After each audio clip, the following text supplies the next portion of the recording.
marsikalo kile muga ani konoton samba fla ani muga ni nani amnu sogoleno ana malikono maliko ka malikuna fini bolo le serofo obraja linya tuma o bismillah ka kuna fini o keneka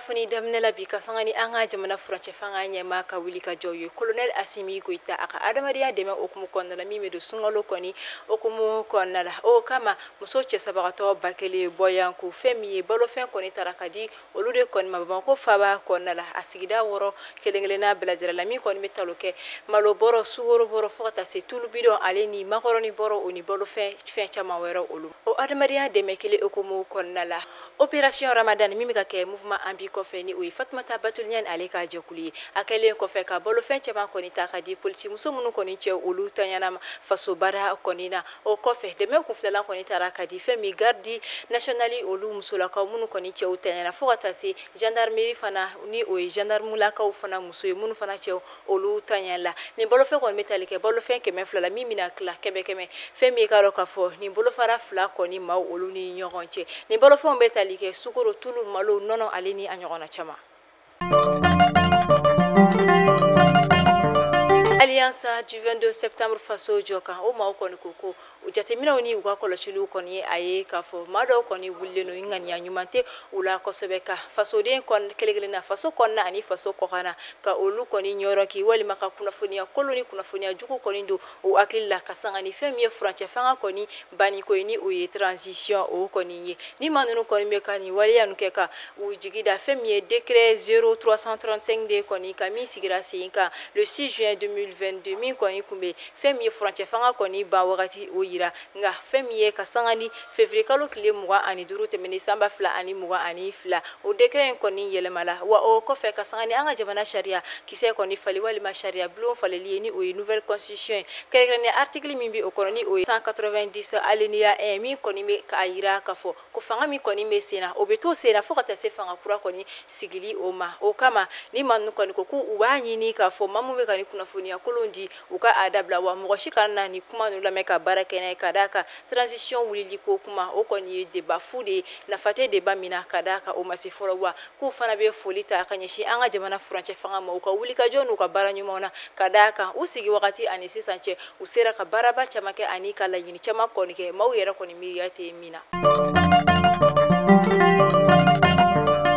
Brigade du recherche KE ni oye gendarmerie nationale mauye oluka wulika joko ni sera kato uye bingani kela ni oye mangani ya juguro koni ka wale ya oluda sirala kerenkerene la kasangani marsikalo kile muga anani temenenye samba fla ani muga ani nani hoshu konna la neke kanya muga ani saba wakati femi ye commandant de brigade de recherche KE Sulietina Alassana Keita ale koni ayira kafoko ay weleli kando soroka bo mado koni yoro kamimi ayira kafoko mado koni kele do ka femi Pakistan do si Europe no anga jabana konnala ka o mine ka afoko uti abla fo aka eriari ba keme ba muga ani saba boyan ko ni o 123,000 euros ni kuna fonia ko ni ndale ko fe gendarmerie mawkuloka ni mi ko ni kera femi anga jamana faba konnala kere la commune duruna ko bako jikoroni o quartier konnala ko ni wulika jo bela jirale ke ka fero sigi senka ani ka nyini nuke mi ko ni sera kato ko ni tora nyini na fu ko na nutike da ma ko ni ka mi yere ko ni kumeka ni binga ni kala nunu ko ni ndeme usera o ma yoro mina ore koni seraka ulasika tafoni makufole koni mnelendo ubulo yoro mina ngatuma mina ukoni meka ukunda ni yoro koni ka femi bingani kala to ulu koni somya soro munu koni bolla kata unyema dogo nga ukoni seraka ni nche kufole koni ni kishi wa makele yore koni mnela kadaka alera dikrasabe ka chain koni kaseni uyefo o yoro koni na kama hanga jamana la kana tigila ma koni ko kube afofa so den kelegena bela jerele beka ijanto yerla wa beki fanga fara fanga mautaka wala sa ubiseka ni wale anyoko chama kala tukumina kadaka angu medele kani ko nunu chama ko ni film de la walima ama kibaru ya meka kera jamana wale langa kae ka fabe ka anga jamana ko na la o ikaba ko koy o kama ko ni numero vert do ko ni black kada ko ni mami ko ni somna ni nyogona nun ko na iga wuleli ko onega jursiran do la min do ko ni metalike bisheki bisaba ani saba walima bisheki fu ta ani keleta ani duru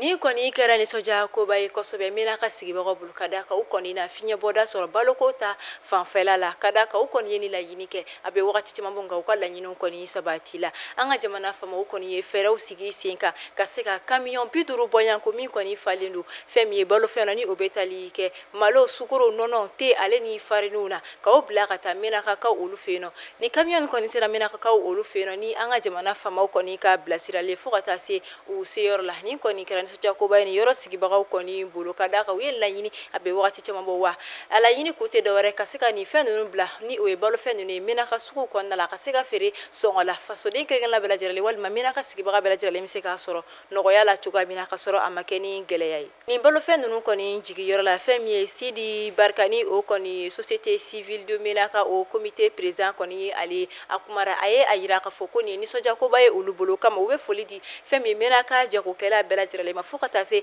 a arajosow ma ka da kan olu de kɔni ye menaka dugu sigibagaw kɔni ka u hakili sigi k'a yira k'a fɔ ko jamana faama mɔgɔw ma ɲina u kɔ wa kɔfɛ fɛn min an ka jamana faama olu ka coordinateur o ka représentant kɔni kun bɛ yen nɔ menaka dugu kɔnɔna la ni o ye Gejuma kɔni min fana kɔni a ka nisɔndiyaw kɔni ni a ka waleɲuman dɔw yira ka na an ka jamana faamaw yɔrɔ ka da kan a ye a yira k'a fɔ ko u ka laɲini tɛ dɔwɛrɛ ka se ka fasodenw kɔni dɛmɛ u ka sigi u kɛcogo la.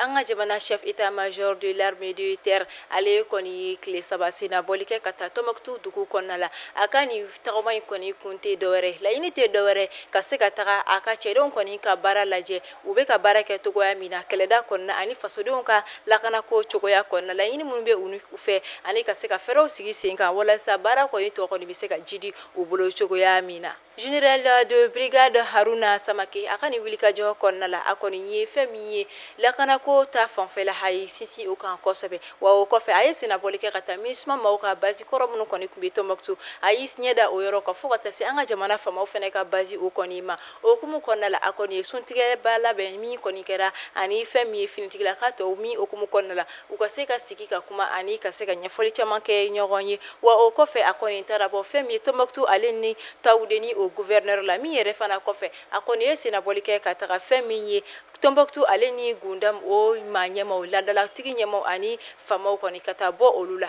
cogoya min na. Tunga lafiya ka san 2024 programme e maa min bɛ yen nɔ ko terrain t'i bolo terrain bɛ tunga lafiya bolo Banankɔrɔnikaw fɛ yen nɔ terrain in kelen-kelenna bɛɛ lajɛlen titre foncier de 15/20 i bɛ se k'a dɔgɔdɔgɔnin sara kalo kalo euro wari 573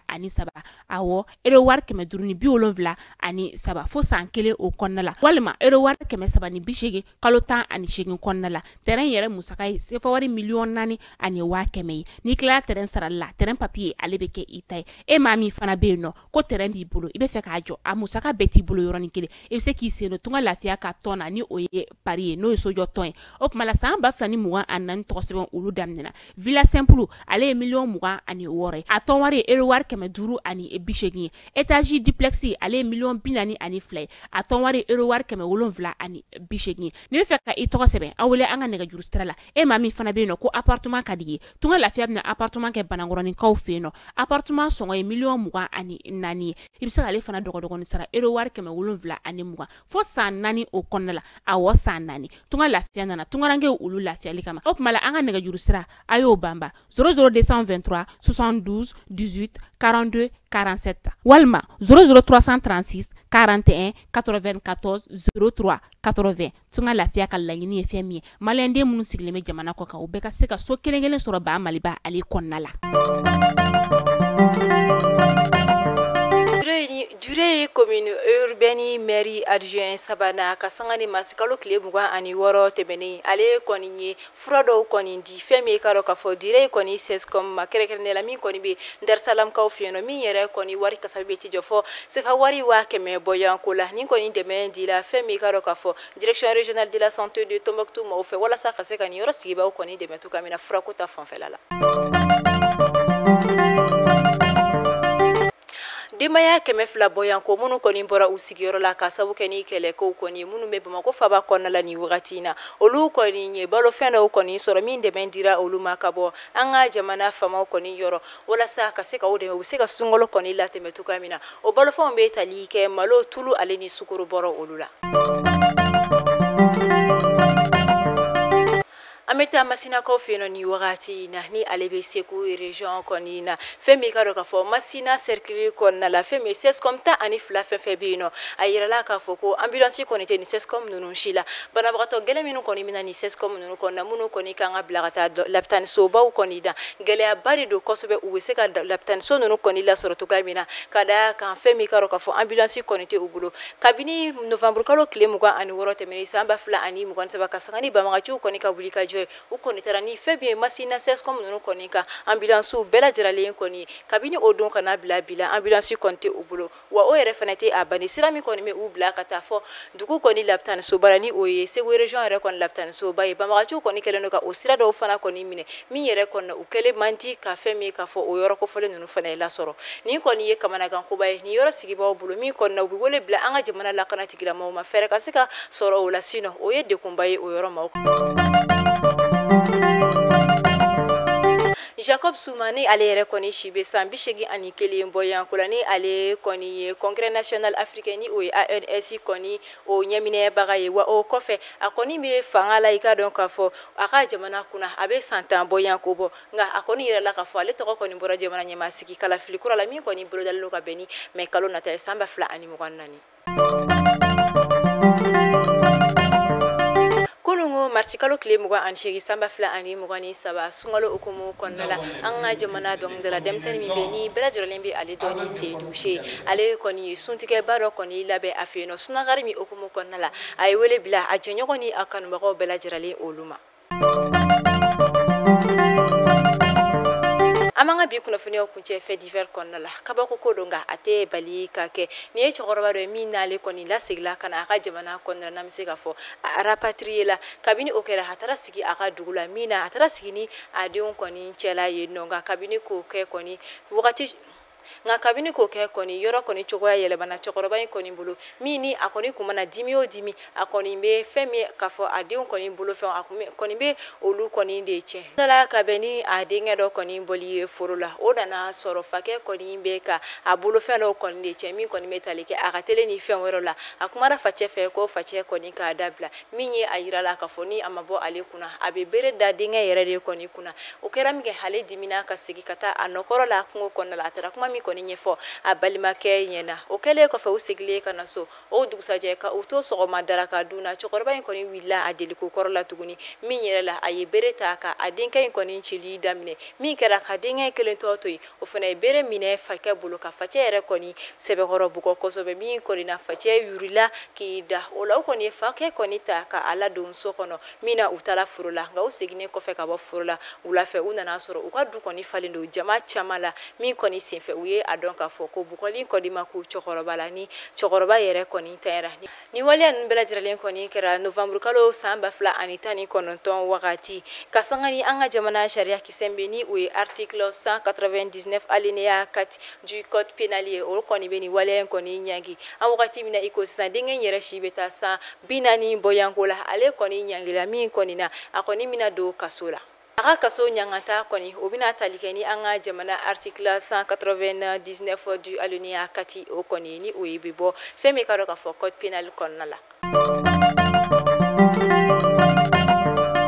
biye marsikalo kile muga ani kononto ambe silame sungolo kleta ani kononto la nga chrétien sungolo ambo okile bisaba ani kononto na bi atina metukuni kasangani kari na tolai okoni bina ke paki koni minye chrétien dinetigila ma olu koni ka seli ama fo bonne fête wa ama fo halaka sungolo time ko nyuma di silame kelengele na bela jirale ma halaka sungolo chama hira ana halaka anga fasojo alaka faso basigi alibi au kame anyogona wereni alama bashikeni awla halaka shijo kokun